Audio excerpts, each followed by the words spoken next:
제가 일본에 온 지 얼마 안 된 어느 날이었습니다. 저녁 늦은 시간 갑자기 초인종이 울렸습니다. 이 시간에 누구지? 올 사람 없을 텐데. 인터폰 화면을 보니 흰색 제복 차림의 젊은 남성이 서 있었습니다. 누구세요? 꼬뇨꼬뇨꼬뇨꼬. 뭐라고요? 꼬뇨꼬뇨꼬뇨꼬뇨꼬.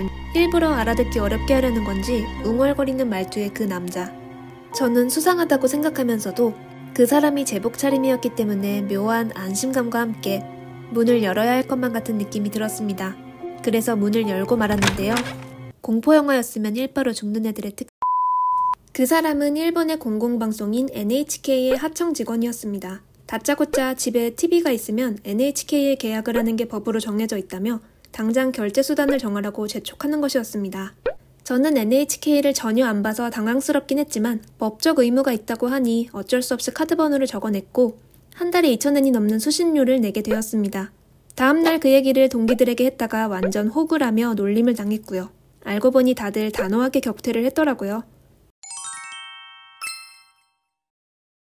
그런데 실제로 TV가 있으면 NHK 계약을 해야 한다는 의무가 정말 있는 걸까요?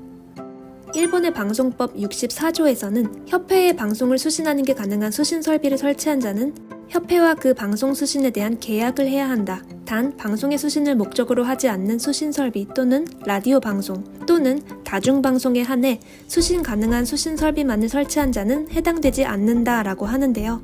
단 이하의 내용을 생략한 채 반강제적으로 TV만 있으면 계약을 하게 만든다는 것이 이상합니다. 또한 이 법은 계약의 의무이지 수신료 납부의 의무는 아니며 어길 경우에 벌금, 징역 등 어떠한 벌칙도 없기 때문에 허술한 부분이 많습니다. 가장 문제가 되는 건 계약을 따기 위해 찾아오는 방문원들의 태도입니다.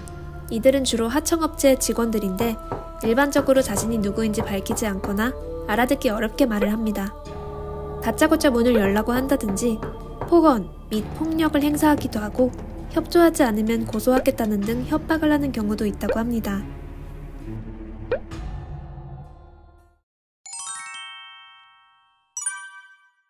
고액의 수신료와 비매너적인 방문원의 태도 등으로 불만을 갖는 사람이 많아지자 NHK로부터 국민을 지키는 당마저 등장했습니다.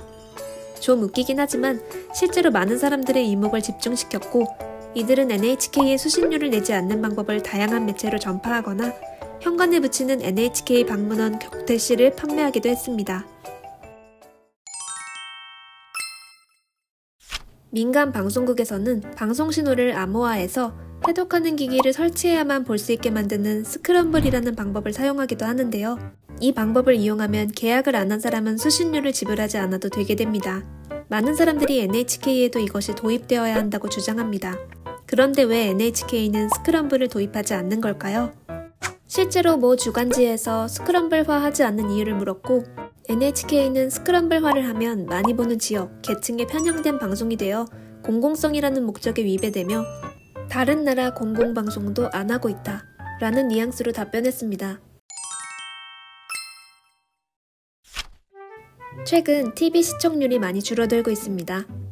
2018년 IT미디어의 조사 결과에 따르면 10대 후반에서 20대 젊은 층의 6명 중 1명은 한 달 이내에 TV 시청이 전혀 없었다고 합니다.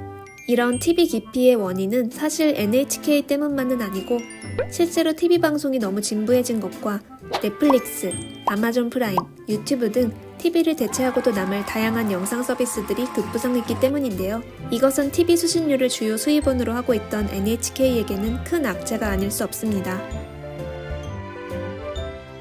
이를 극복하고자 2015년부터 총무성이 텔레비전 유무와 상관없이 전 세대로부터 수신료를 징수하는 제도를 검토하기 시작했습니다. 이때 스마트폰으로 NHK 수신이 가능하게 되었다는 것을 이유로 들었는데요.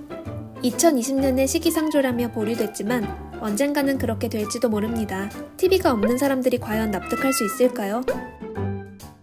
애초에 TV 자체를 안 보는 지금 이런 제도를 만든다는 게 좀 신기하네요. 이상 톰이었습니다.